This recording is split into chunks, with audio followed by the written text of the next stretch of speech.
ప్రశాంతంగా ప్రభు యొక్క మాటలు వినడానికి ప్రయత్నం చేయండి. 2వ దినవృత్తాంతాల గ్రంథం 20వ అధ్యాయము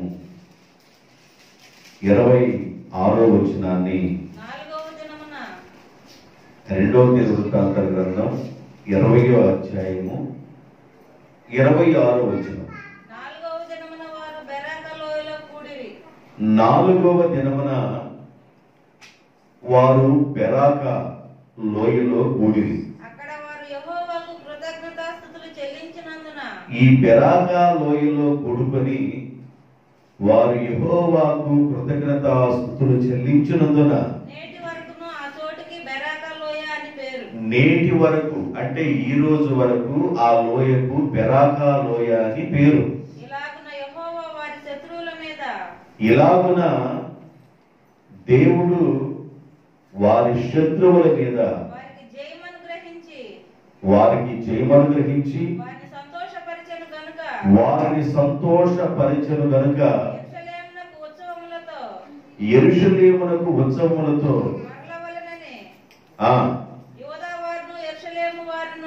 యోదావారును యెరూషలేము వారును వారందరికి ముందు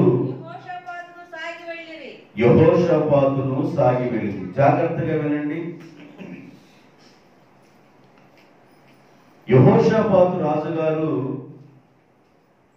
యోధా రాజు యోధా ప్రజలను పరిపాలన చేస్తూ ఉన్నాడు. రాజైన యెహోషాపాతు. ఈ యెహోషాపాతు అనే పేరుకి అర్థం ఏంటంటే యెహోవా న్యాయము తీర్చును. యెహోషాపాతు అనే పేరుకి అర్థం ఏంటంటే యెహోవా న్యాయము తీర్చును. కొందరు అంటారు పేరు బలం గొప్పదేనే అంటారు. పేరు బలం. యెహోషాపాతు అనే పేరుకి ఉన్న అర్థం ఏంటంటే యెహోవా న్యాయము తీర్చును. బైబిల్లో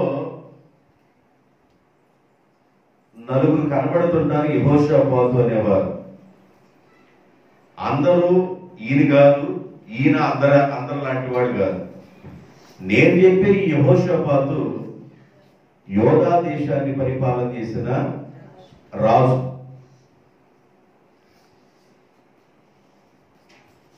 వీళ్ళు బెరాకా లోయలో కూడుకొని దేవుణ్ణి స్తుతించారు.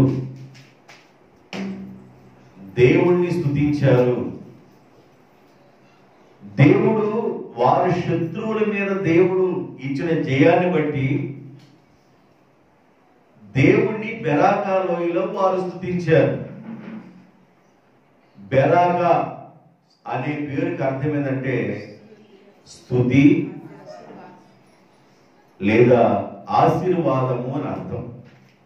బెరాకా అనే పేరుకి అర్థమైంది. బెరాకా అనే పేరుకి అర్థం ఏంటంటే స్తుతి లేదా ఆశీర్వాదం అని అర్థం.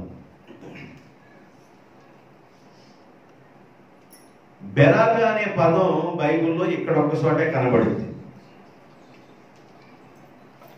బెరాకా అంటే దాని అర్థం ఏంటంటే స్తుతి. బెరాకా అనే మాటకి అర్థం ఏంటంటే ఆశీర్వాదము అని అర్థం. వీళ్ళు బెరాకా లోయలో కూడుకొని మా శత్రువుల మీద దేవా మీరు మాకు జయమిచ్చారని దేవునిని స్తుతించారు. దేవుని యొక్క ఆశీర్వాదం అనేది వారు పొందారు. దేవుని స్తుతించడం ద్వారా దేవుని ఆశీర్వాదం పొందారు. ఈ యెహోషాపాతు రాజుగారు జీవితంలో ఆశీర్వాదం రావటానికి ముందుగా, దీవెన రావటానికి ముందుగా తన జీవితంలో మేలు జరగటానికి ముందుగా చాలా కష్టాలు వచ్చినాయి. ఒక వ్యక్తి జీవితంలో వెంటనే ఆశీర్వాదాలు రావు. ఒక వ్యక్తి జీవితంలో వెంటనే దీవెనలు రావు. ఎన్నో పరిస్థితులు ఎదురవుతాయి. ఎన్నో రకాలైన గాలులు ఎదురవుతాయి. ఆ గాలులన్నిటినీ జయించుకొని ఎన్నో రకాలైన అలలు ఎదురవుతాయి. అలలను తట్టుకొని నెమ్మదిగా ఉన్న ప్రాంతానికి, సమాధానంగా ఉన్న ప్రాంతానికి, ఆశీర్వాదకరంగా ఉండే ఆ సన్నిధిని నువ్వు అనుభవించడానికి ముందుగా ఎన్నో రకాలైన పరిస్థితులు వస్తాయి.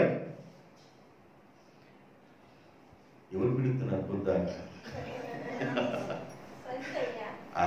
అది ఏమన్నా మామూలుగా ఏమన్నా మైకు ఒక్కసారి మాట్లాడు మౌత్ పెట్టమంటారు దాని దగ్గర ఒకసారి.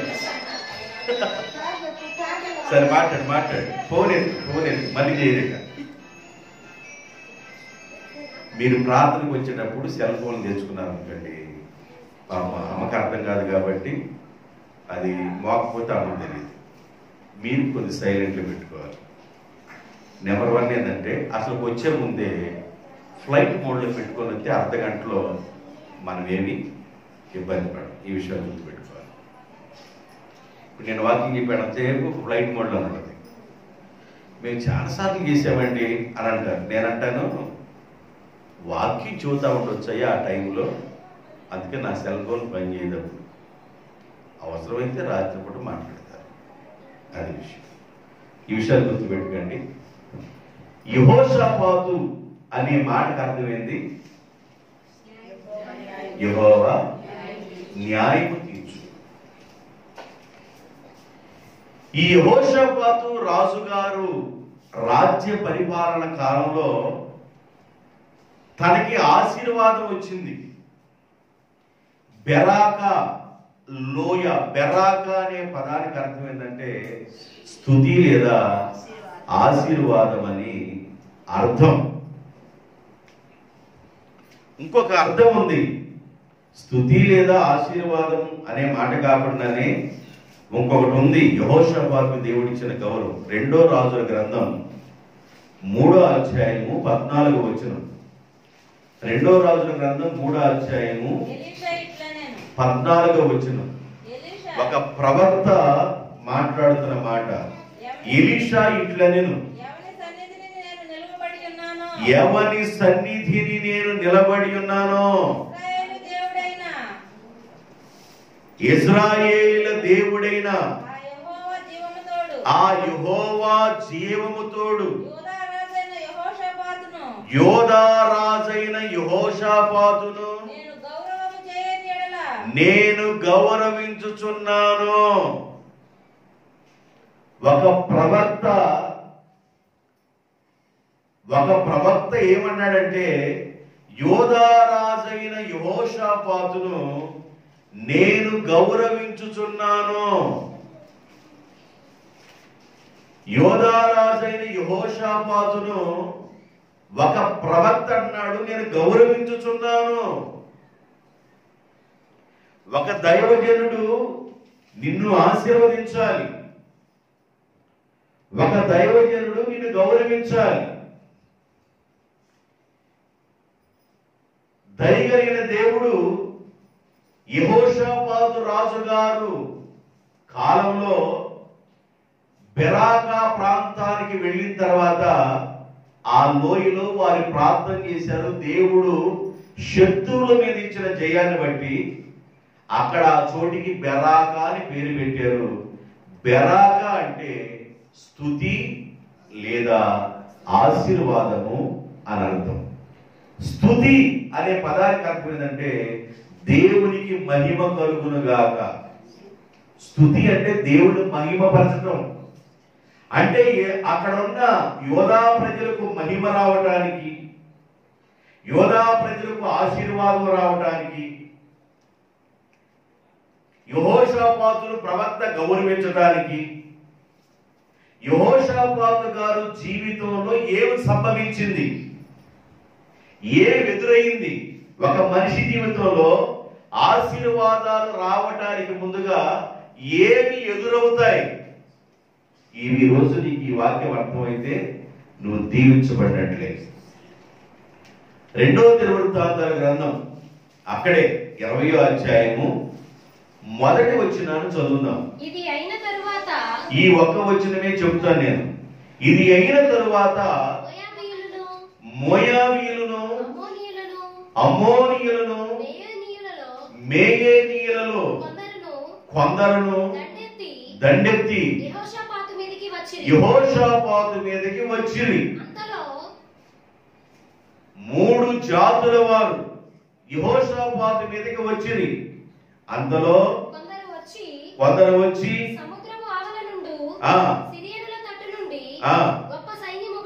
గొప్ప సైన్యం ఒకటి మీ మీదకి వచ్చుచున్నది, చిత్తగించుము.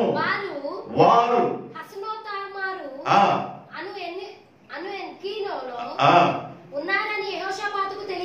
యెహోషాపాతుకి ఈ విషయాన్ని తెలియజేసిరి. ఆగండి, తర్వాత వచ్చి చెప్తాను. మోయాబీయులు, అమ్మోనీయులు, మేయేనీయులని మూడు జాతుల వారు యెహోషాపాతు రాజ్యం మీదకి దండెత్తి వచ్చారు. అంటే ఒక వ్యక్తి జీవితంలో మూడు జాతుల వారు ఒక దేశాన్ని కొల్లగొట్టుకొని వెళ్ళాలని మూడు జాతుల వారు వచ్చారు. ఆత్మీయ జీవితంలో ఎదుగుతున్న నీ జీవితంలో కూడా రకరకాల శక్తులు నిన్ను ఎదురవుతాయి. నీకు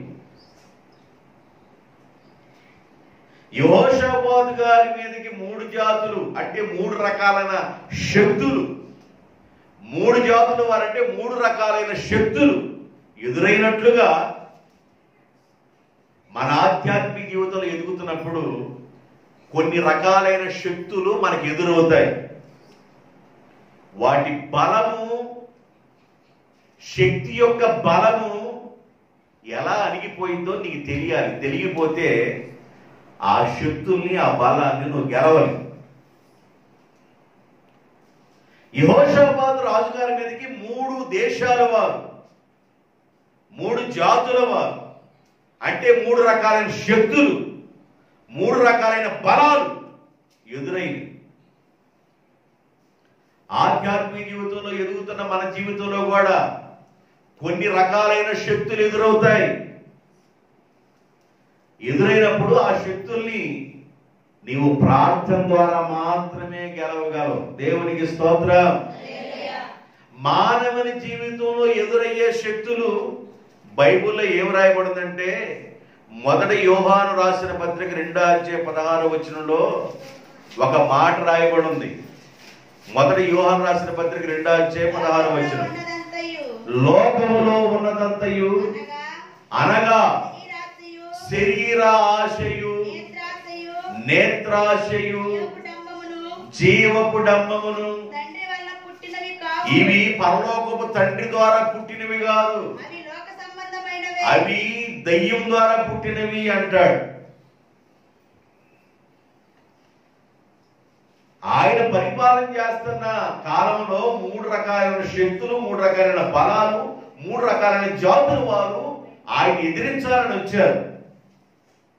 దాన్ని అలా ఉంచండి, చెబుతాను. నీవు ఆధ్యాత్మిక జీవితంలో ఎదుగుతున్న నీ జీవితంలో, దేవునితో ప్రయాణం చేస్తున్న నీ జీవితంలో కూడా మూడు రకాలైన బలాలు ఎదురవుతాయి. ఒకటి శరీరాశ. ఏమెదురైందంట? శరీరాశ. సంసోను ఆ శరీరాశను బట్టే కళ్ళు నత్త మొక్కలు తోడబడినట్లుగా తోడబడ్డాయి. దావీదు గారు శరీరాశను బట్టే తన కుటుంబంలో నిత్యము యుద్ధాలు జరుగుతూనే ఉన్నాయి.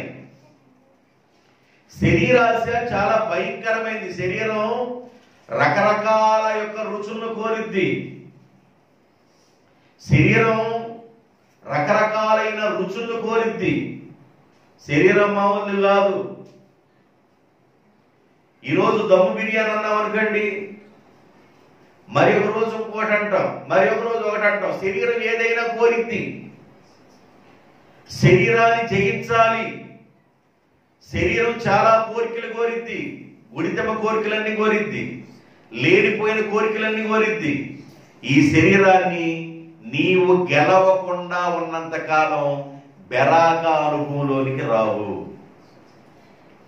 ఆశీర్వాదపు అనుభవంలోనికి రావు, మహిమ కలిగిన అనుభవంలోనికి రావు, దేవుని దీవెన కలిగిన అనుభవంలోనికి రావు. ఇలాంటి అనుభవంలోనికి నీ రావాలంటే ఆధ్యాత్మిక ఎదుగుతున్న నీ జీవితంలో కూడా కొన్ని రకాలైన శక్తులు ఎదురవుతాయి.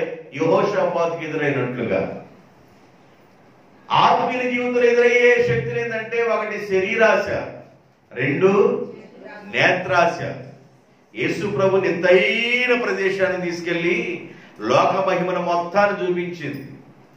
సాతాను, నీవు నాకు మొక్కితే ఈ లోకంలో ఉన్న మహిమ రాజ్యం మొత్తం నీకు ఇస్తానని, నీ దేవుడే నీ యెహోవాకు తప్ప ఎవరికి నమస్కారం చేయకూడదని తెలియదా సైతానా అన్నాడు. కాబట్టి శరీరాశ, నేత్రాశ ఒక మనిషి జీవితంలో లోకంలో మహిమలు ఎన్నో కనబడుతుంటాయి, లోకంలో సరదాలు ఎన్నో కనబడుతుంటాయి. ఈ కన్ను ఆశించిందల్లా నువ్వు చేయకూడదు, శరీరం ఆశించిందల్లా నువ్వు చేయకూడదు, వాటికి నువ్వు దూరంగా ఉండాలి. అవి కొన్ని రకాలైన శక్తులవి, శరీరంలో ఉంచబడిన శక్తులవి, వాటిని నువ్వు గెలవాలి.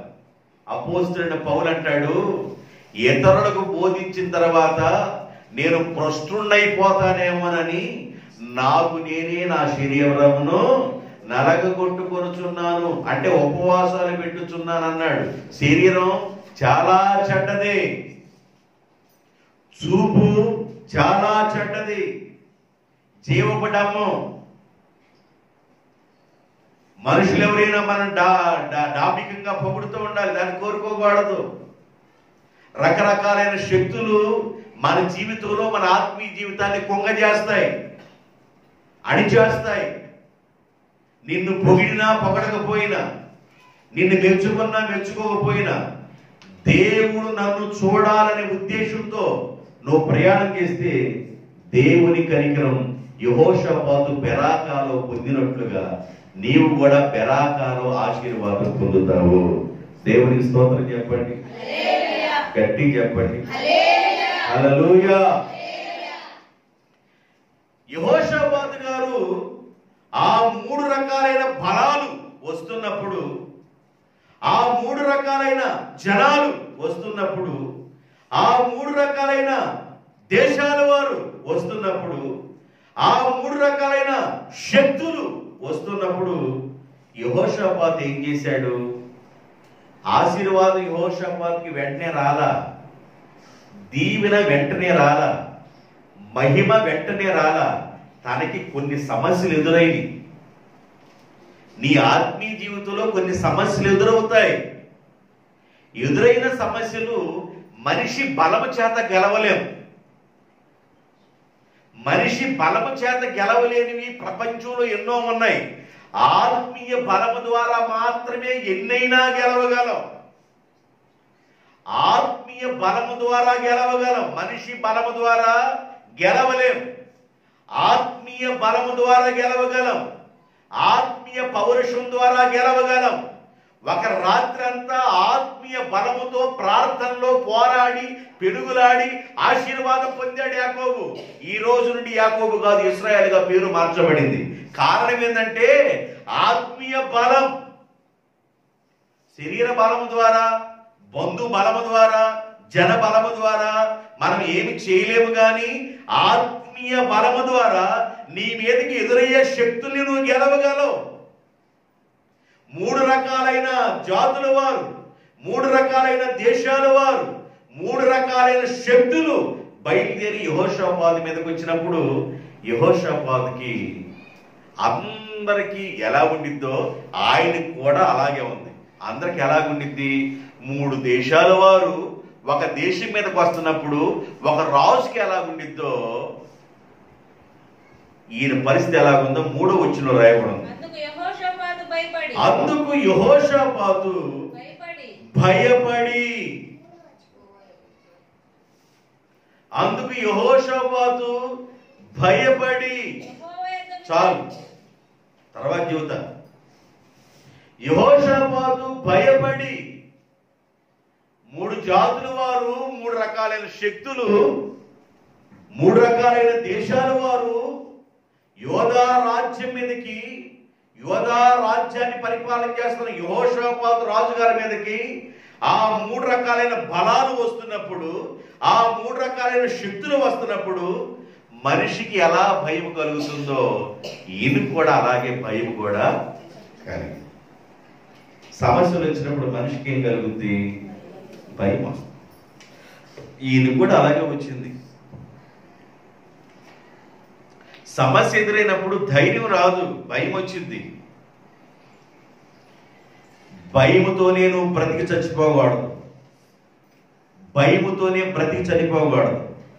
సమస్యలో భయానికి మించిన దేవుని వైపు నువ్వు చూడగలగాలి. దేవుని స్తోత్రం చెప్పండి, గట్టిగా చెప్పండి. బెలాగా అనే అనుభవానికి నువ్వు వెళ్ళాలి అని అంటే, ఆశీర్వాదము అనే అనుభవానికి నువ్వు వెళ్ళాలంటే, మహిమ అనే అనుభవానికి నువ్వు వెళ్ళాలంటే, గౌరవము అనే అనుభవానికి నువ్వు వెళ్ళాలంటే నీకు ముందుగా ఎదురవుతున్న భయాన్ని, ఒత్తుడలను, ఆందోళనను నువ్వు గెలవాలి. అందరికి వచ్చినట్టు ఈయన కూడా భయం వచ్చింది. ఏలి అంటాడు, నేనే దైవజనుడిని అయితే నిన్ను నీతో పాటు వచ్చిన 50 మందిని ఆకాశం నుండి అగ్ని వచ్చి దహించును గాక అని అంటే, ఆకాశం నుండి అగ్ని వచ్చి దహించింది. మరలా తర్వాత ఇంకొక 50 మంది వచ్చారు, అదే మాట పలికాడు. ఆ తర్వాత మరొక ఆయన వచ్చి అన్నాడు, నమస్కారం చేసి అయ్యా రాజుగారు రమ్మన్నారయ్యా అన్నాడు. ఇలా ప్రార్థన చేసి ఆకాశం నుండి అగ్ని దించిన ఈయన, ప్రార్థన చేసి 3.5 సంవత్సరాలు భూమి మీద వర్షం పడకుండా ప్రార్థనతో ఆపిన ఏలియా, 3.5 సంవత్సరాల తర్వాత ప్రార్థన చేసి ఆకాశం నుండి వర్షం వచ్చిందని చెప్పిన ఈ ఏలియా గారు ఒకరోజు ఎవరికి భయపడ్డాడండి? ఆహాబు రాజు భార్య అయిన యెజెబెలు, డేంజరస్ ఫెలో. యెజెబెలు అంటది 400 మంది ప్రవక్తలు యెజెబెలు పోషిస్తా ఉంది, బయలు ప్రవక్తల్ని. దాదాపుగా కొన్ని 100 మంది ప్రవక్తలు యెజెబెలు పోషిస్తూ ఉంటే ఆ యెజెబెలు రాణి అంటది, ఏలియా మెడకాయ మీద తలకాయ లేకుండా చేస్తాను అని అన్నప్పుడు ఏలియా భయపడి ఆయన చాలా దూరం ప్రయాణమై వెళ్ళాలని బదరీ వృక్షం దగ్గరికి వెళ్ళగలే నిద్ర వచ్చిందంట. ఎక్కడికి వెళ్ళగలే? బదరీ వృక్షం దగ్గరికి వెళ్ళగల నిద్ర వచ్చి పడుకున్నాడు, గుర్రక పెట్టి పడుకున్నాడు. దేవదూత వచ్చి, హలో హలో హలో లే, నీ శక్తికి మించిన ప్రయాణం ఉంది, ఈ అప్పాని తిను, కాలతన్న ఈ అప్పాని తిను, ఈ నీళ్లు దాగు, ఎన్నుండి నీ శక్తికి మించిన ప్రయాణం ఉందని దేవదూత ద్వారా పెట్టబడిన ఆహారం తిని ఆడ నుండి 40 రాత్రులు 40 పగళ్ళు ప్రయాణం చేసి చాలా దూరం వెళ్ళిపోయాడు. దేవుని పర్వతం అనబడిన హోరేబునకు వెళ్ళిపోయి అక్కడ కూర్చున్నాడు. ఆయన జీవితంలో కూడా భయాలు ఎదురైనవి. అగ్ని దించిన ఆయన, వర్షాన్ని దించిన ఆయన, ఎంతో అభిషేకం కలిగిన వాడు. ఆయన జీవితంలో కూడా భయాలు ఎదురైనప్పుడు ఆయన కొండ గుహల్లో కూర్చొని ప్రార్థన చేస్తూ ఉన్నాడు. దేవునికి స్తోత్రం, హల్లెలూయా.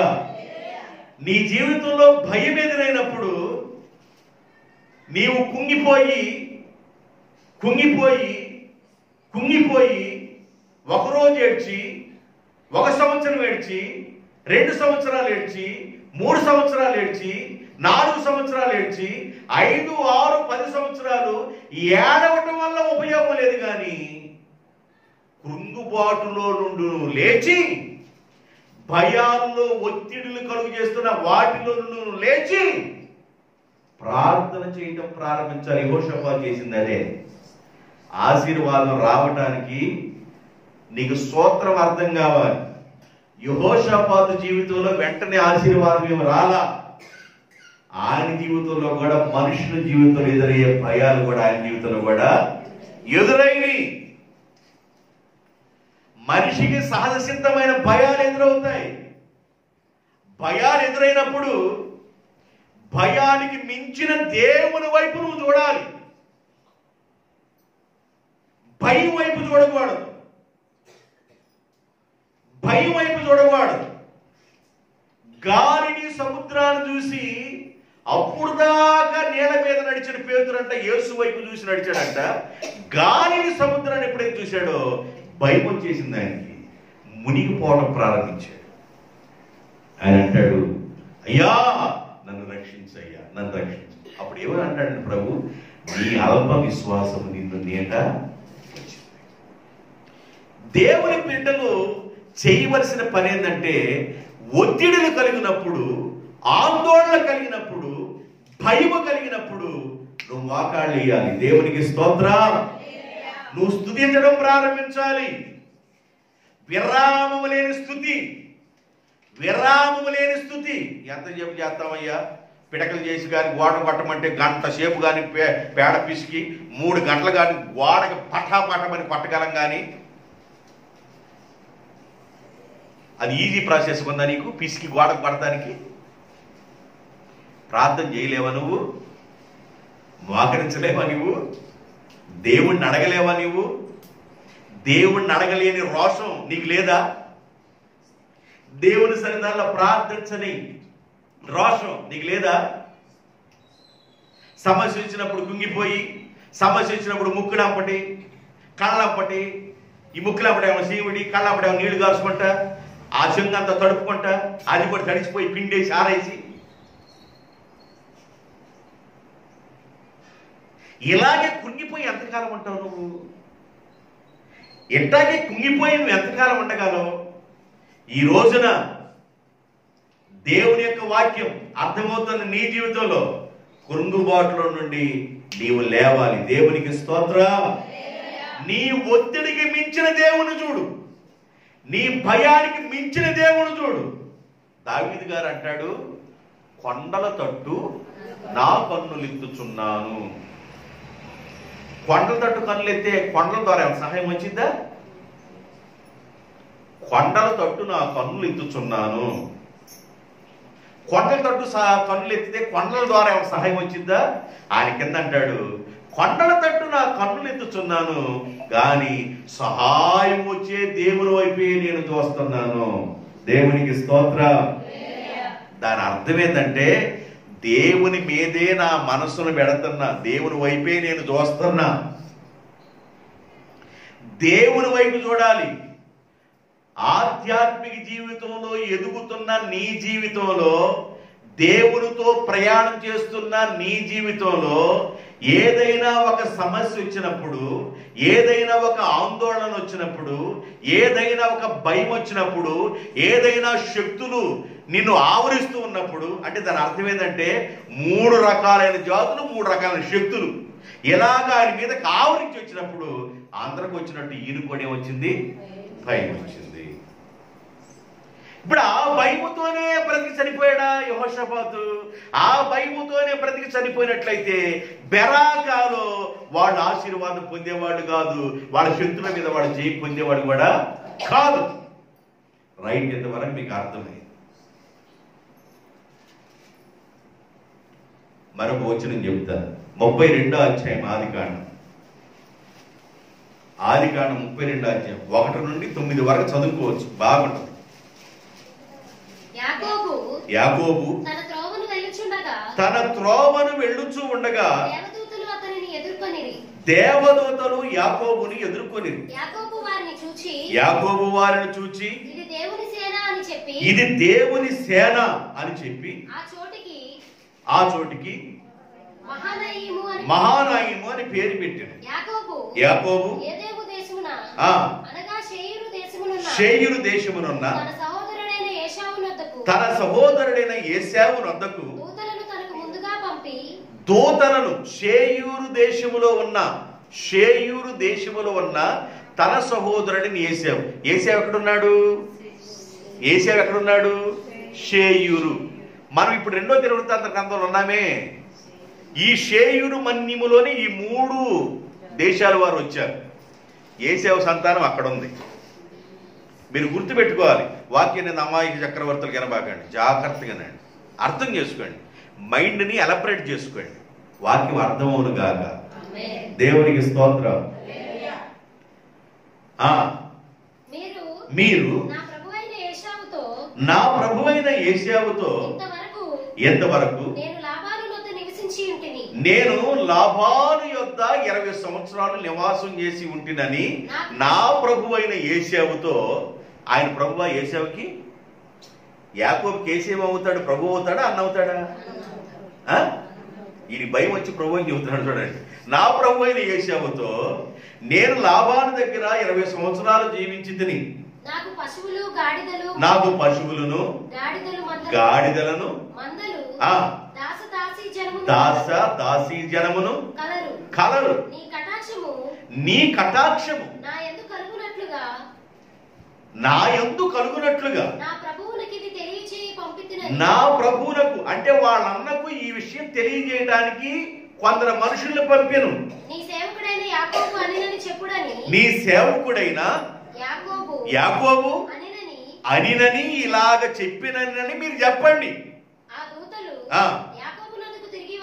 యాకోబు నద్దకు తిరిగి వచ్చి మేము నీ సహోదరుడైన యేషావు నద్దకు వెళితిమి. అతడు 400 మందితో నిన్ను ఎదుర్కొని వచ్చుచున్నాడని యాకోబుతో చెప్పగా యాకోబు మిక్కిలి భయపడి. ఆగండి, యాకోబుకి ఏం వచ్చిందంట? అది చెప్పంది ఎవరు? అమ్మ కుమారమ్మ చెప్పంది ఎవరు? చెప్పంది ఎవరు? దగ్గ లేకపోతే ఇంకెవరు? ఎవరికి చెప్పమన్నారు? నీకు అర్థం కట్టడానికి అడిగా నిన్ను, నీకు అర్థం కావాలని అడిగా. ఎవరితో చెప్పమన్నారు? కాదమ్మా, నాకేం వినపడలా. మీకు అర్థమవుతుందా లేదా? అర్థమైన వాళ్ళు అందరూ ఒకసారి స్తోత్రం చెప్పండి. చెయ్యెత్తితే ఎవరిని అడుగుతాను?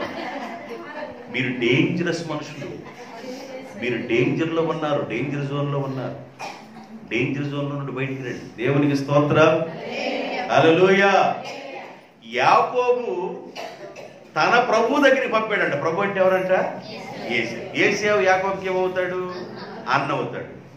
ఏమని చెప్పి పంపించాడంటే, నీ దాసుడు, అంటే దాసుడినా తమ్ముడే, కానీ ఈయన అంటాడు ఈయన మాటలో, నీ దాసుడైన యాకోబుకి పశువుల మందలు, గొర్రెల మందలు, గాడిదల మందలు, ఒంటెలు, దాసీలు వీళ్ళందరూ విస్తరించారు. ఎంతో ఆశీర్వాదం యాకోబుకి దేవుడిచ్చాడని నీ దాసుడిగా ఉన్న యాకోబుకి ఇచ్చారని నా ప్రభుతో చెప్పమని 10 మంది చెబుతూ పంపిస్తే వాడు యాకోబు మాట తీసుకుని వెళ్ళిపోయి యేషావుకి చెప్పి వాళ్ళు వస్తా ఉన్నారు. అంతలో యేషావు ఏం చేశాడంటే 400 మందిని తీసుకొని వస్తున్నాడు. ఎంతమందిని తీసుకొస్తున్నాడు? 400 మందిని తీసుకొని యేషావు వస్తున్నాడు. వీళ్ళు వచ్చి ఏం చెప్పారంటే, అయ్యా మేము చెప్పాము, మేము చెప్పిన వెంటనే 400 మందిని తీసుకొని వస్తున్నాడు అయ్యా అని యాకోబుతో వచ్చి చెప్పారు. యాకోబు మిక్కిలి భయపడి ఎందుకు వచ్చింది యాకోబుకి? కబురు పంపించింది ఎవరు? యాకోబే. చెప్పమంది ఎవరు? యాకోబే. దానం గారు అంతేనా? అంతే చూస్తుంటాను. చెప్పమంది ఎవరు? యాకోబే. కౌరు పంపించింది ఎవరు? యాకోబే. ఈ విషయాలన్నీ తెలియజెప్పమంది ఎవరు? యాకోబే. ఈ 400 మందితో వస్తున్నాడని చెప్పగలే ఈయనకి మిక్కిలి భయం వేసిందంట. ఎందుకు భయం వేసింది? 20 సంవత్సరాల క్రితం జరిగిన బ్యాక్గ్రౌండ్ గుర్తొచ్చింది ఈయనకి. 20 సంవత్సరాల క్రితం ఏం జరిగింది?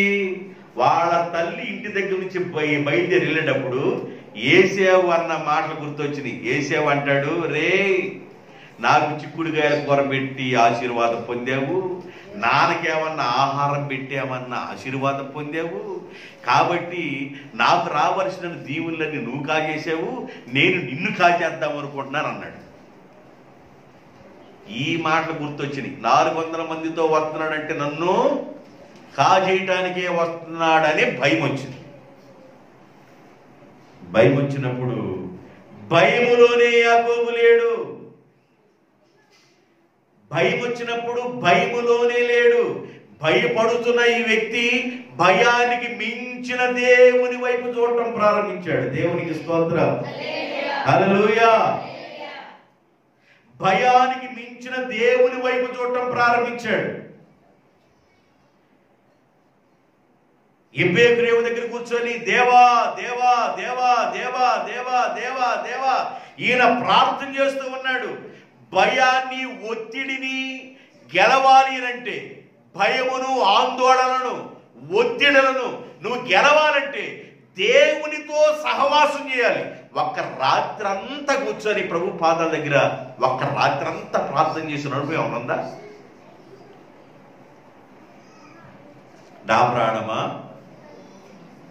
నా ప్రాణమా యెహోవాను చెప్పండి, ఇది కుడివైపు.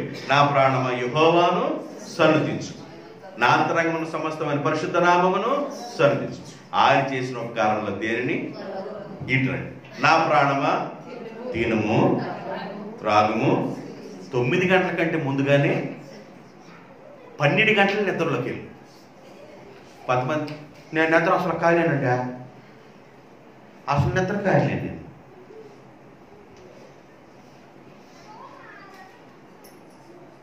ఒక్కొక్కరిని అడిగితే ఎన్ని గంటలు పడుకుంటా, ఎన్ని గంటలు పడుకునేది 6:30 కల్లా పోయి ముట్టేసి మొత్తం 7 గంటలకల్లా మిగట మడిపోతుంది. మాకు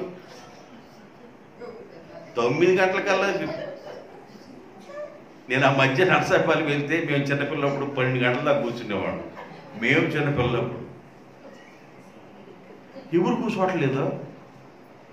ఏది రోడ్లన్నీ ఖాళీ అయిపోయినంటే నా ప్రాణమా తినుము ఇంకంతే. అంటే మిమ్మల్ని రోడ్లో కూర్చోమని కదా అర్థం, ప్రభు దగ్గర కూర్చోమని. దేవునికి స్తోత్రం, హల్లెలూయా. నీ ఇంట్లో రోషం కలిగి, భక్తి కలిగి, భక్తిలో ఉన్న శక్తిని అనుభవించాలని ధైర్యం కలిగి నీ ఇంటిలో నీవు మోకరించి ఒక రాత్రి ప్రభువుతో పోరాడి పెనుగులాడిన ఒక రాత్రి అనుభవం నీ జీవితంలో ఉంటే నీకెంతో మేలు. దేవునికి స్తోత్రం. ఒక రాత్రి చెప్పమన్నాడు ప్రభు, ఒక రాత్రి ప్రార్థన చేయమని చెప్పాడు పాస్టర్ గారు. కాబట్టి దేవానికి స్తోత్రం. ఈ రాత్రి అంతా ఉంటాను ప్రభువ, జన్మలో ఇక ఉండను ప్రభువ,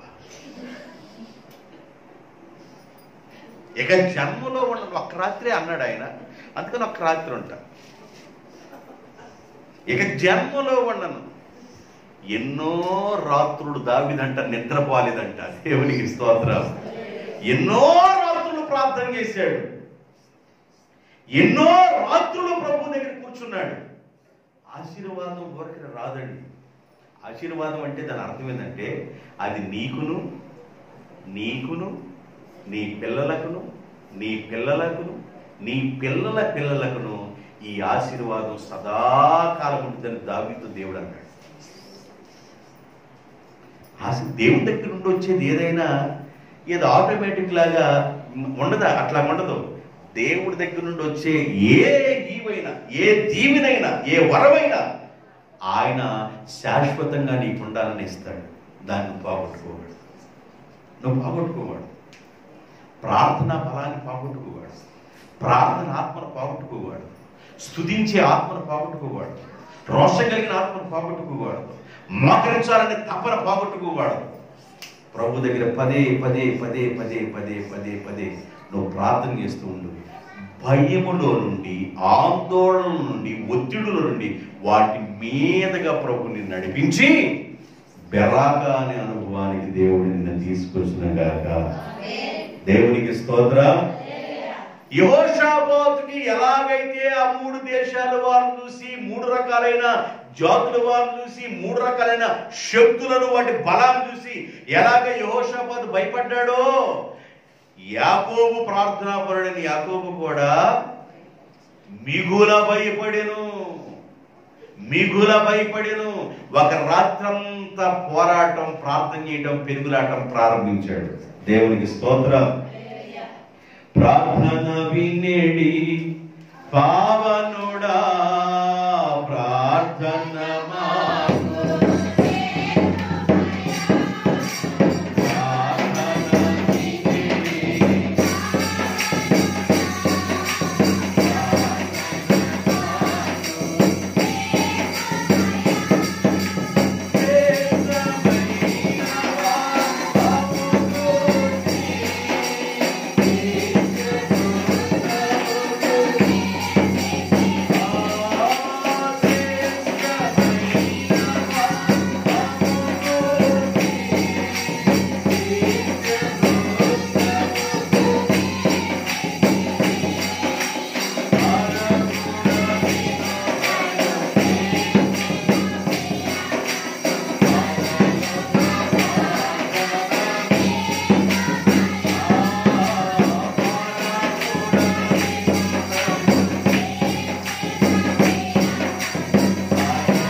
ఏం చేయాలి? ఎన్ని దేశాల వాళ్ళు వచ్చారు యెహోషాపాతు మీదకి? 3 దేశాల వారు, 3 జాతుల వారు, 3 రకాలైన బలాలు, 3 రకాలైన శక్తులు వచ్చినప్పుడు యెహోషాపాతుకి భయం వచ్చింది. మనుషులకి భయాలు వస్తాయి, ఆందోళనలు వస్తాయి. అయితే భయపడుతూ జీవితాంతం లేక బ్రతికి చచ్చిపోకూడదు. ఎంతకాలం భయపడతావండి? ఎంతకాలం భయముతోనే బ్రతికి చచ్చిపోతావు? ఈ రోజున దేవుడు శుభవార్త చెప్తున్నాడు. భయానికి, ఒత్తిడికి, ఆందోళనకి మించిన దేవుని మీద నువ్వు చూడాలి. దేవునికి స్తోత్రం. నువ్వు ఆయన వైపు చూడాలి. 40 రోజులు అరుస్తున్నాడు గొలియాతు. 40 రోజులు ఏమని అరుస్తున్నాడంటే గొలియాతు ఫిలిస్తీయుల యొక్క సర్దారుల్లో నుండి, ఫిలిస్తీయుల యొక్క జాతుల నుండి ఒక వ్యక్తి వచ్చాడు. 6 మూరల జానుడు ఉన్నాడు. 40 రోజులు ఇదే డ్యూటీలో ఉన్నాడు. ఏమని అరుస్తున్నాడంటే, ఇజ్రాయేలులారా, మీలో ఒకరిని ఏర్పాటు చేసుకోండి, నా దగ్గరికి పంపించండి. మీలో వాడు ఒకవేళ గెలిస్తే మేమందరం దాసులు అవుతాం, ఒకవేళ నేను గెలిస్తే మీరందరూ దాసులు అవ్వాలని అరుస్తుంటే సౌలు భయపడిపోయాడు, ఇజ్రాయేలీలు భయపడిపోయారు. ఎవరు ముందుకు వెళ్ళటల్లా. ఆ మనుషుని చూసి భయం వచ్చేసింది వాళ్ళకి. ఎంత అజానుబాబుడు, 6 మూరల జానుడు అన్నాడు. అసలు ఆయన దగ్గర ఉన్న కత్తే ముయ్యలేనంత బరువు ఉంది. ఈ మనిషిని ఎలా గెలవగలవని భయపడుతుంటే భయానికి మించిన దేవుని వైపు దావీదు చూడగలిగాడు. దేవునికి స్తోత్రం. యుద్ధము మాది కాదు, యుద్ధము యెహోవా. దేవుని బిడ్డల పక్షాన దేవుడు యుద్ధం చేస్తాడు. దేవుని బిడ్డల పక్షాన దేవుడు న్యాయం చేస్తాడు. దేవుని బిడ్డల పక్షాన దేవుడు సహాయం చేస్తాడు. దేవుని బిడ్డల పక్షమున దేవుడు నిలబడతాడు. నీకు ఈ విషయం అర్థం కావాలి. అర్థం కాని గిహాజీ అంటాడు ఎలీషాతో, అయ్యా ఇంకేముంది, ఈ దోతాను ప్రాంతం చుట్టూ శత్రువులు దండెత్తి ఉన్నారయ్యా, ఈ రోజుతో మన పని అయిపోయిందంటే ఈయన అంటాడు, భయపడి వణుకుతున్నాడు నాయన, వీడి కళ్ళు తెరువు ప్రభువా, ఈ గిహాజీ కళ్ళు తెరువు నాయన, ఈ భయం ఆందోళన నుంచి విడిపించు ప్రభు అని ప్రార్థన చేస్తే కళ్ళు తెరబడితే ఎలీషా చుట్టూ మహిమ కమ్ముకొని ఉండటం చూశాడు. దేవునికి స్తోత్రం. ఎలీషా చుట్టూ గొప్ప వెలుగు ఉండటం చూశాడు. ఎలీషా మీద గొప్ప మహిమ ఉండటం చూశాడు. అగ్ని రథాలు, అగ్ని గుర్రాలు ఆయన ఆవరించి ఉండటం గెహాజీ చూశాడు. అప్పుడు వచ్చింది ఆయనకు ధైర్యం. దేవుని బిడ్డల మీద దేవుని మహిమ ఉంటుంది. నువ్వు ఆరాధిస్తున్నావు దేవుడు, సజీవుడైన దేవుడు, మృత్యుంజయుడైన దేవుడు. సర్వశక్తిమంతుడైన దేవుడిని నువ్వు ఆరాధన చేస్తున్నావు కనుక ఆరాధన చేసే నీవు ఈ రోజు నేను తెలుసుకోవాలంటే నీకు ఎదురవుతున్న భయం, ఆందోళన, ఒత్తిడులు, ఇలా చాలా రకాల ఇబ్బందులు ఇవన్నీ నీకు కనబడుతున్నప్పుడు వాటి వైపు చూడొద్దు, వాటికి మించిన దేవుని వైపు చూడు. దేవునికి స్తోత్రం. ఇప్పుడు వెళ్ళండి. ఇప్పుడు ఎక్కడికి వెళ్ళాలి? 2వ దినవృత్తాంత గ్రంథం 20వ అధ్యాయము 3వ వచనంకి వెళ్ళాలి. అందుకు యెహోషాపాతు భయపడి, ఆ పదం చెప్పేశారు. ఇంకా చాలా విషయాలు చెప్పొచ్చు కానీ అంతవరకు భయపడి యెహోవా యొద్ద విచారణ చేయుటకు మనస్సు నిలుపుకొనెను. ఆగండి, ఏమొచ్చిందంటే ఆయనకి భయం వచ్చినప్పుడు మనసు నిలబడదండో. భయం వచ్చినప్పుడు వారి మనసు వారి స్వాధీనంలో ఉండదు. మనసు పలు విధాలుగా వెళ్ళిపోతూ ఉంటది. ఒక మనిషికి భయం వచ్చినప్పుడు, ఒక మనిషికి దుఃఖం వస్తున్నప్పుడు, ఒక మనిషికి జరగరాని జరిగినప్పుడు, ఆందోళన జరిగినప్పుడు, ఒత్తిడులు వస్తున్నప్పుడు వారి మనసు వారి హృదయంలో నిలబడదు. 10 విధాలుగా పోయింది. బైబిల్ ఏం చెబుతుందంటే ఒక రాజు పట్టణాన్ని పట్టగలడు కానీ తన మనసును స్వాధీనం చేసుకోలేడు. మనసును కంట్రోల్ చేసుకోవాలి. భయములో దేవుని పిల్లలుగా ఉన్నవారు మనసును కంట్రోల్ చేసుకోవాలి. మనసుని కానీ నువ్వు కంట్రోల్ చేసుకోకపోతే భయాలే కనబడతాయి, ఆందోళనే కనబడతాయి, ఒత్తిళ్లే కనబడతాయి. వీటన్నిటిని కంట్రోల్ చేసేది ఏంటంటే మనసు. కంట్రోల్ చేసేది ఏంది? మనసు. మనసు ఒక మనిషిని కంట్రోల్ చేస్తుంది. నీ మనసును నువ్వు కంట్రోల్లో ఉంచుకోవాలి. నా మనసు నా మాట వింటలేదండి అంటారు కొంతమంది. నీ మనసు నీ మాట వింటే, నీ మనసు నీ లైన్లో ఉంటే నీకు ఆశీర్వాదం వచ్చింది. నీ మనసు ఏం చెబుతుంది అది నువ్వు చేస్తే మనం బలహీనం అయిపోతాం. మనసును కంట్రోల్లో ఉంచుకోవాలి. దేవునికి స్తోత్రం. భక్తుడైన దావీదు అంటాడు 24వ అధ్యాయం కీర్తన గ్రంథం 4వ వచనంలో 24:4, 51:12, 24:4, 24:4, 51:12. వ్యర్థమైన దాని యందు మనస్సు పెట్టకయు, వ్యర్థమైన దాని మీద మనసు పెట్టొద్దు. భక్తుడైన దావీదు అంటాడు వ్యర్థమైనవి ఎన్నో ఉన్నాయి, లోకంలో వ్యర్థమైనవి ఎన్నో ఉన్నాయి. వ్యర్థమైన వాటి మీద మనసు పెట్టబాకండి. వ్యర్థమైన దాని మీద మనసు ఎప్పుడైతే పెడతామో, మన మనసు వ్యర్థమైన దాని మీద పెట్టాం కాబట్టి బెరాక అనే అనుభవంలోకి రాము, ఆశీర్వాదం అనే అనుభవంలోకి రాము. కనుక వ్యర్థమైన దాని మీద మనసు పెట్టబాకండి. మీ మనసు వ్యర్థంగా ఉండే దాని మీద పెట్టబాకండి. మీ మనసు దేవుని మీద పెట్టండి. దేవునికి స్తోత్రం. 51:12 వచనం రాయబడింది, సమ్మతి గల మనసు నాకు కలుగు చేసి నన్ను దృఢపరుచుము.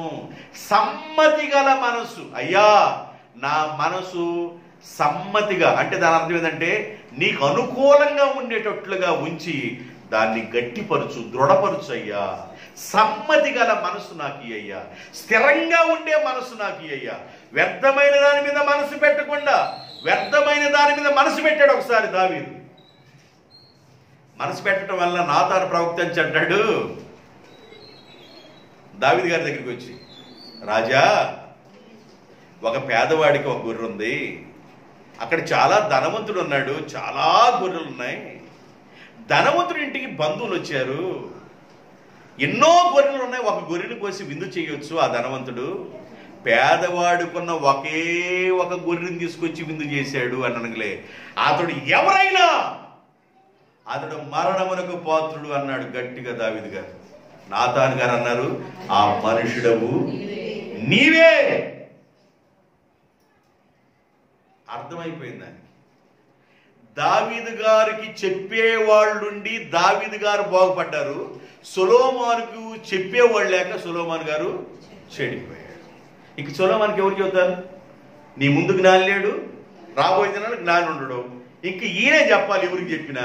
కాబట్టి ఈయనకి చెప్పేవాడు లేక ఏమన్నా సొలొమోను గారు చెడిపోయారు.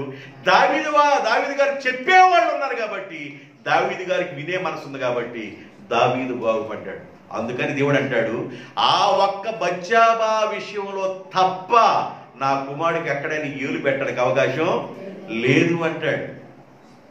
అతడు నా హృదయానుసారుడు, నాకు ప్రియుడు అన్నాడు. ఆయన అంటాడు, వ్యర్థమైన దాని మీద మనసు పెట్టకుండా ఉండటం మేలు. అయ్యా, స్థిరమైన మనసు నాకు దయచేయండి, సమ్మతి గల మనసు నాకు దయచేయండి, సమ్మతి గల మనసు నాకు దయచేయండి అని ప్రార్థన చేశాడు. అంటే భయాలు, ఆందోళన, ఒత్తిళ్ళు, శక్తులు నీ మీదకి వస్తున్నప్పుడు నువ్వేం చేయాలంటే, శక్తులంటే జనము అని అర్థం.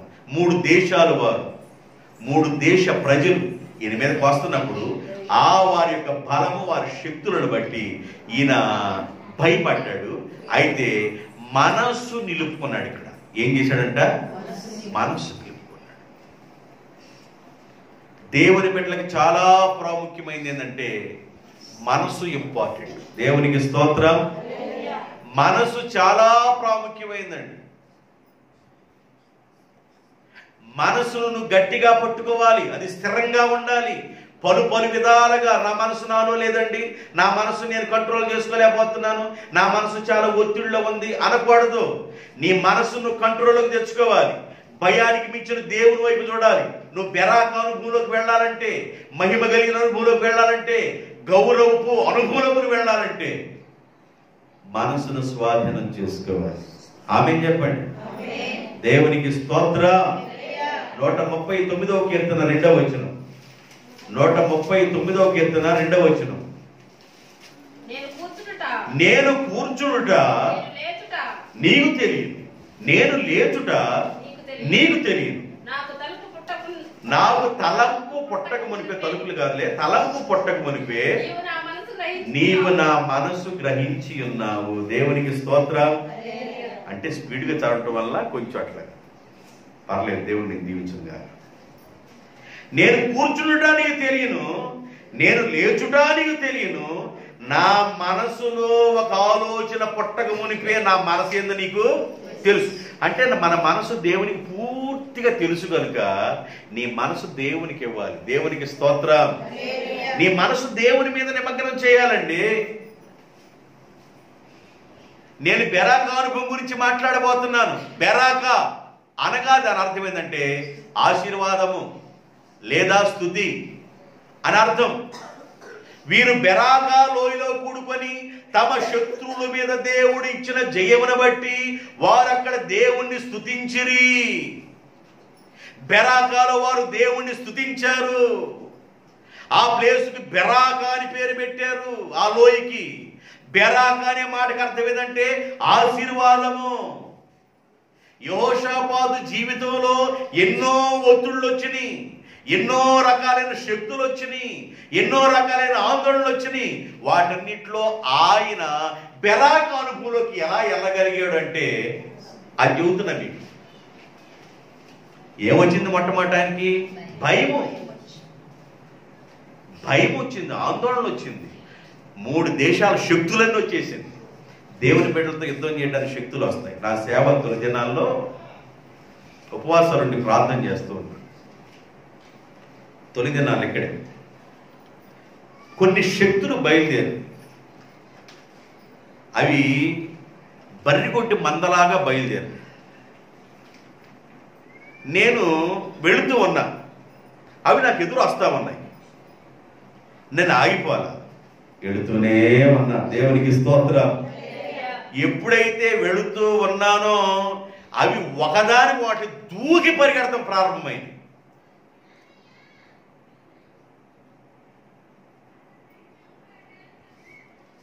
నువ్వు బాగా ఆత్మీయంగా ఎదుగుతున్న తొలి దినాల్లో నీకు ఎలాగుండిద్దంటే, ఒక పంది నిన్ను తరుముతుంటే నెత్తుల్లో నలుపు వచ్చి నెత్తుల్లోని చెమటలు పట్టి నువ్వు ఎక్కడికో పరిగెడుతున్నట్లుగా ఉండిద్ది. ఒక గేదె నిన్ను తరుముతుంటే నువ్వు ఎక్కడికో పరిగెడుతున్నట్లుగా ఉండిద్ది. ఆ నెత్తుల్లోనే భయము, ఆందోళనకి వెళ్ళిపోతాం. అట్లా కొన్ని శక్తులు వెంబడిస్తూ ఉంటాయి. వాటి బలమును అణిచేది ప్రార్థన. దేవునికి స్తోత్రం. ప్రార్థన శక్తి నీ దగ్గర బయలుదేరాలి. ప్రార్థన బలం నీ దగ్గర బయలుదేరాలి. ఆత్మ సంబంధమైన బలాన్ని పెంచుకోవాలి, డెవలప్ చేసుకోవాల్సింది ఏంటంటే ఆత్మ సంబంధమైన ఎదుగుదలను డెవలప్ చేసుకోవాలి. శరీరం ఏముందండి, గ్యాస్ వచ్చినప్పుడు కొంచెం లావు అవుతాం, గ్యాస్ దగ్గర సన్నపడతాం, అంతే, బెలూన్ టైపే. శరీర విషయం కాదు, నువ్వు ఆత్మ సంబంధమైన ప్రయాణంలో ఉన్నావు. ఆత్మ సంబంధమైన ప్రయాణంలో ఉన్నావు. ఇరుకు మార్గంలో ఉన్నావు, విశాల మార్గంలో లేవు. ఇరుకు మార్గంలో ప్రయాసపడతా ఉన్నావు. నువ్వు ప్రయాణం చేస్తున్నావు కాబట్టి నీ ఆత్మ సంబంధంగా నువ్వు చాలా గట్టిగా ఉండాలా. గలతీ సంఘం అందంట ఆత్మానుసారులుగా ప్రారంభించి శరీరానుసారులు పరిపూర్ణలు అయిపోయారంట. గలతీ సంఘం ప్రారంభంలో ఆత్మీయంగా ఉంటాం, తర్వాత శరీరం నీ మీద ప్రభుత్వం చేస్తే శరీర కోరికలకి నువ్వు లోబడవాడు. వాటిని జయించేది ప్రార్థన. దేవునికి స్తోత్రం. రైట్. యెహోషాపాతు భయపడి ఇప్పుడు ఏం చేసుకున్నాడంటే తన మనసును స్వాధీనం చేసుకొని యెహోవా యొద్ద విచారణ చేసెను. దేవునికి స్తోత్రం చెప్పండి. దేవుని బిడ్డలకు ఎదురవుతున్న శ్రమలలో, దేవుని బిడ్డలకు ఎదురవుతున్న కష్టాలలో దేవుని బిడ్డలు దేవుని దగ్గర విచారణ చేసేవారిగా ఉండాలా. ఈ లాస్ట్ మాట చెప్పేసి ముగిస్తాను. నేను ఒక వచనం చెబుతానన్న, ఒక వచనంలో ఇన్ని మాటలు చెబుతున్నా, జాగ్రత్త వినాలి. దేవుని బిడ్డలకు ఎదురయ్యే శ్రమలో, దేవుని బిడ్డలకు ఎదురయ్యే కష్టకాలంలో దేవుని పిల్లలు దేవుని దగ్గర విచారణ చేయాలి. విచారణ చేయటం అంటే ప్రార్థన చేయాలి. దావీదు భక్తుడు రాజుగా ఉన్నాడు. వాడి కుమారుడైన అబషలోము దావీదు గారి యొక్క సింహాసనాన్ని, దావీదు గారిని దించి ఆ అడవుల పాలు చేశాడు అబషలోము. దావీదు గారికి అబషలోము అంటే చాలా ఇష్టం, చాలా సౌందర్యవంతుడు. ఇజ్రాయేలులో ఆయన అంత అందగాడు లేడు, అంత సౌందర్యవంతుడు అంట అబషలోము. అబషలోము అంటే దావీదుకి చాలా ఇష్టం. ఆయన సింహాసనంలో కూర్చుంటే ఆ సింహాసనం మీద నుంచి దించి అడవుల పాలు చేశాడు. నా కుమారుణ్ణి, ఆయనకి ఆ కుమారుని ఎదిరించగలడు, కొట్టగలడు. ఎందుకంటే సింహాన్ని చీల్చిన వ్యక్తి కదండి, గొలియాతుని జయించిన వ్యక్తి కదా. మరి కుమారుడిని ఏమైనా అనగలడు. కానీ తెలుసో తెలియకో నా కుమారుడు తొందరపడుతున్నాడు, ఎందువల్ల నాకు అర్థం కావటం లేదు, ఈ నా కుమారుడు తొందరపడటానికి కారణమేదో నాకు అర్థం కావట్లేదని ఆ సింహాసనం దిగి అడవులోకి వెళ్ళిపోయి కూర్చున్నాడు. చాలా బాధపడుతున్నాడు. అబషలోము ఈ విధంగా రేపబట్టడానికి, వాళ్ళ నాన్నగారి మీద ఈ విధంగా తిరగబట్టడానికి కారకులు ఎవరంటే అహీతోపియేలు. ఎవరంట? అహీతోపియేలు. గుర్తుపెట్టుకోవాలి. అహీతోపియేలు ఎవరంటే ఉరియా భార్య అయిన బత్షెబా యొక్క తాత. బత్షెబా యొక్క భర్తని యుద్ధంలో ముందు పెట్టి చంపేపించిన వాడు దావీదని అహీతోపెలుకు తెలిసింది. బత్షెబాని భార్యగా చేసుకొని తన భర్తను చంపేపించాడనే సంగతి అహీతోపెలుకు అర్థమైపోయింది. అర్థమైపోయి ఈ అహీతోపెలు ఏం చేశాడంటే దావీదు గారి యొక్క రాజ్యములో ఆలోచనకర్తగా చేరి మంచి సలహాలు ఇచ్చేవాడుగా ఉన్నాడు. అహీతోపెలు ఏదైనా ఒక ఆలోచన చెబితే ఈ ఆలోచన దేవుడే అహీతోపెలుకు చెబితే అహీతోపెలు చెప్తున్న ఆలోచన దేవుని దగ్గర నుండి వచ్చినట్లుగా ఆ రోజున ప్రజలు భావిస్తుండేవాడు. చాలా గౌరవించేవాడు అహీతోపెలుని. అయితే అహీతోపెలు హృదయంలో బాగా కోపం ఉంది. ఎవరి మీద అంటే దావీదు గారి మీద. ఈ కోపాన్ని డైరెక్ట్గా ఒక రాజుని తీర్చుకోలేను కనుక ఆ రాజ్యాన్ని పాడు చేయాలంటే వాడ కుమారుడిని నేను లేపాలా.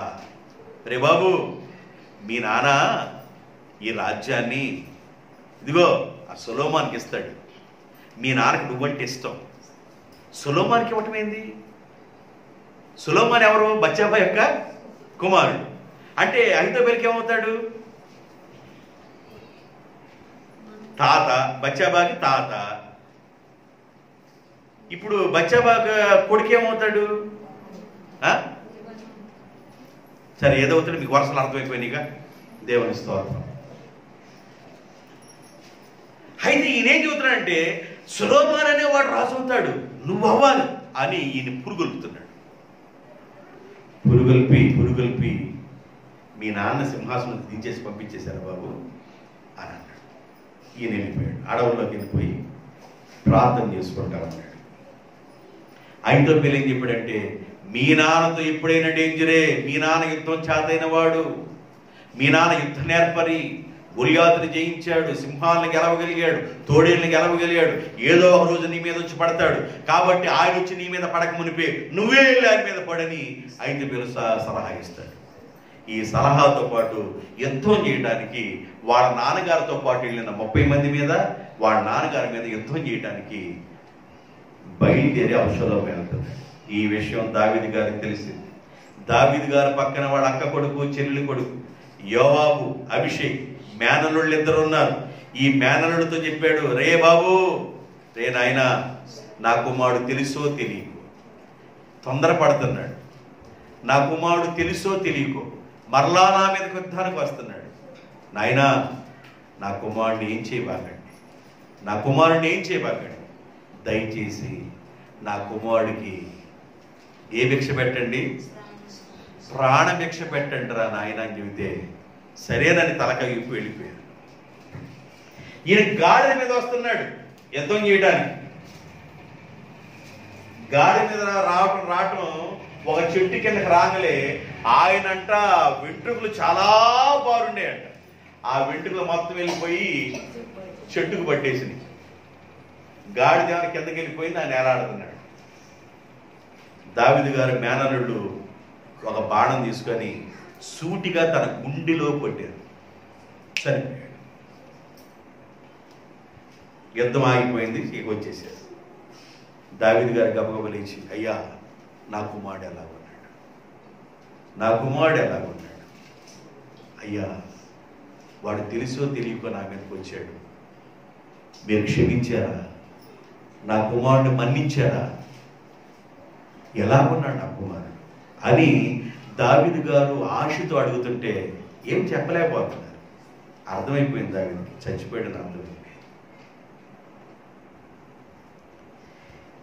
అసలుకి నా కుమారుడు ఇలాగా నన్ను సింహాసనాన్ని దించి ఇలాగ నా మీద యుద్ధం చేయడానికి ఎంత కారణము, ఎలాగ ఈయనకి ఆలోచన వచ్చిందో అని అబ్జర్వేషన్లో పెడితే ఆయనకి ఏం తెలిసిందంటే, దీనిని మొత్తం రేపింది అహీతోపెలు అనేది దావీదు గారికి అర్థమైపోయింది. దీన్ని మొత్తం రేపింది అహీతోపెలు అర్థమైన వెంటనే దావీదు గారు మోకరించడం ప్రారంభించాడు. దేవునికి స్తోత్రం, హల్లెలూయా. దావీదు గారు మోకరించి, దేవా, అహీతోపెలు యొక్క ఆలోచనను చెదరగొట్టయ్యా, ఆయన ఆలోచనను చెదరగొట్టు ప్రభువా అని ప్రార్థన చేస్తుండగా ఈ ప్రార్థన అహీతోపెలును తాకింది. అహీతోపెలు మనశ్శాంతి లేనివాడుగా, మనశ్శాంతి కోల్పోయి ఉరిపెట్టుకొని చనిపోయాడు.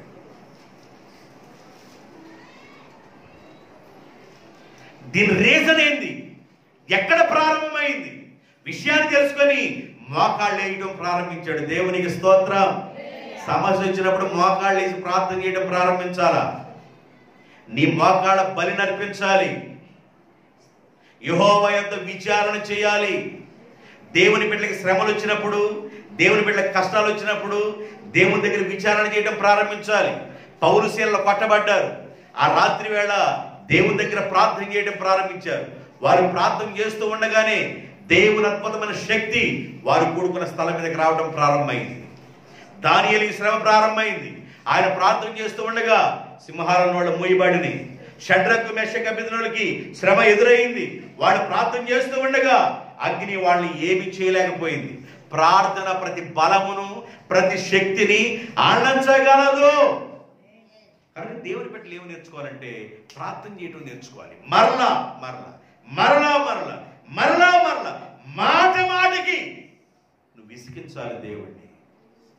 ఆ విధవరాలు కనుక కన్యాయస్తుల న్యాయాధిపతిని విసిగించినట్లుగా నువ్వు మాట మాటకి ప్రార్థన చేస్తూ ఉండాలి.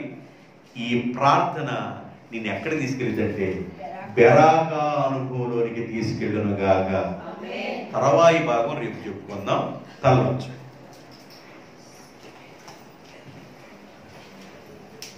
కలవచ్చండి.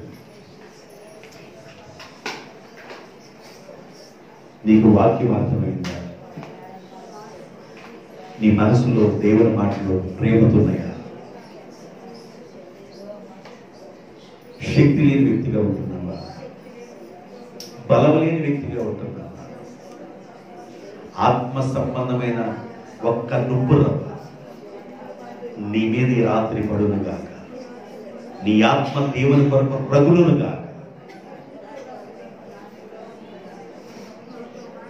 భయాలకి, ఒత్తిడికి, ఆందోళనకి వాటి వైపు చూసి భయపడి జీవితాంతం భయపడి భయపడి భయపడి చావడం కంటే వాటికి మించిన దేవుని వైపు చూడు. ఆశీర్వాద పొందడానికి వెళ్తాం. బెరక అనే అనుభవానికి నువ్వు వెళతావు.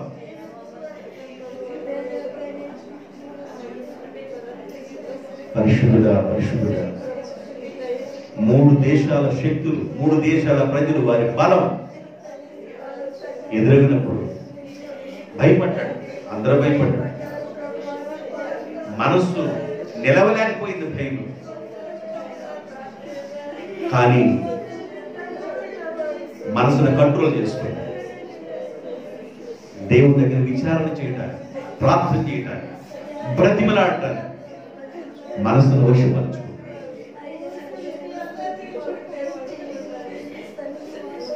ఆశీర్వాదం తీసుకోవడానికి మూల కారణం నీ మనసును కంట్రోల్ చేసుకోవాలి. నీ మనసు పలు విధాలుగా తిరుగుతుంది, దాన్ని కంట్రోల్ చేసుకోవాలి.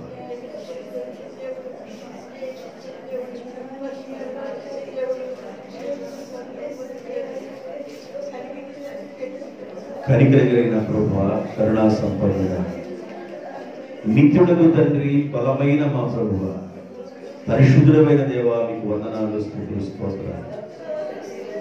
ఎంతమంది హృదయంలోకి ఈ వాక్యం చుచ్చుకుపోయిందో తెలియదు కానీ ఈ రాత్రి మీ సేవకుడిగా ప్రార్థన చేస్తున్నాను. దేవుని శక్తి, దేవుని ఆలోచన మీ బిడ్డల హృదయాన్ని రేకెత్తించుగాక.